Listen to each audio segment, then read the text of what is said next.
Good morning, Your Majesties. Welcome back to my YouTube channel. For those of you that are new here, welcome to my YouTube channel and happy day 34 of Pre-Hallowed Princess. Okay, so we are going to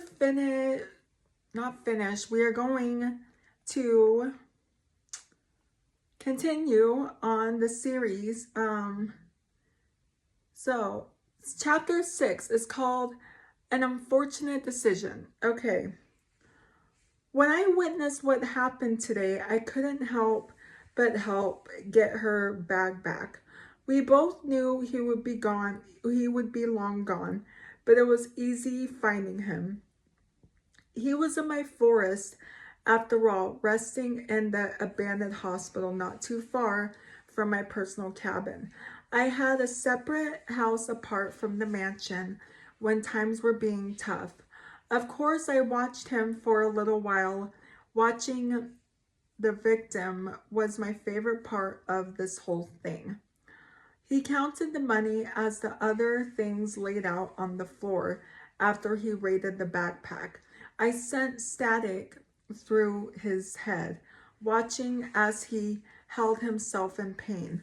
When I wasn't looking, I went into the room he was in, watching up close his little temper tantrum, so I stopped it. His anger turned to fear.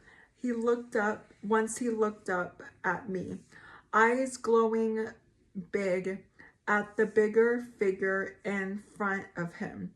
So to call him down, I did what any normal person would do to calm someone down. I smiled at him. The sound of ripping fabric filled the air as my head ripped open to reveal how long of sharp teeth, top and bottom, tongue was as pink as bubblegum, and sharp to dig into my meals. He started screaming like a little boy. I could hear his actual scream being masked by a more masculine one. He pulled out a pistol and aimed at me. I wonder whose money he used to buy that with. The bullet shots did nothing but tear through my suit, which honestly made me more mad. It's hard to find suits in my size. His eyes went all over me when my tendrils grew like flower petals from my back, each being so graceful. I wrapped one around his neck before bringing him high above me. His screams were cut through, and he put most of his energy into picking my appendage. I wrapped another around his hip, grabbing firmly as his legs kicked everywhere. Watching him for a few seconds, I tightened my grip, he gasped, and I started pulling, each one going into a different direction. His screams arose once more before it happened. Rip, as blood splattered everywhere, as his intestines spilled out like spaghetti. Then the stomach. The spine ripped out with the head so easily. It was satisfying. I wish I could do it again. I dropped the human into his pile. A little blood had gotten on her backpack, but nothing else of hers. She probably wouldn't mind after that chase.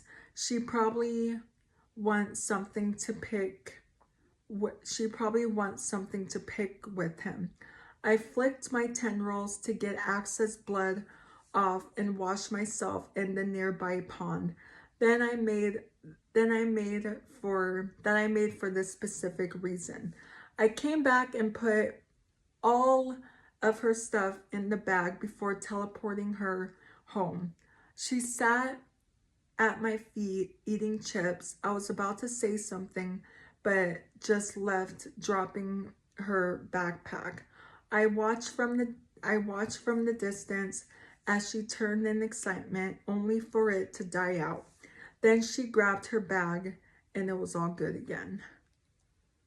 Well, Jeez. Well, I'm happy to hear that.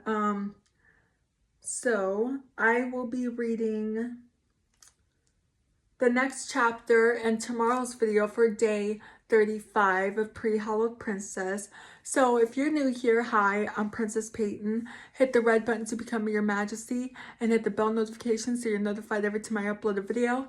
And I love you guys so much. You guys are the best human beings ever made. And you're the king of my heart and the song lyrics of Taylor Swift. And I'll see you guys in tomorrow's video for day 34 of Pre-Hallowed Princess. Okay, love you guys. Bye. No, day 35. Okay, love you guys. Bye. Mwah.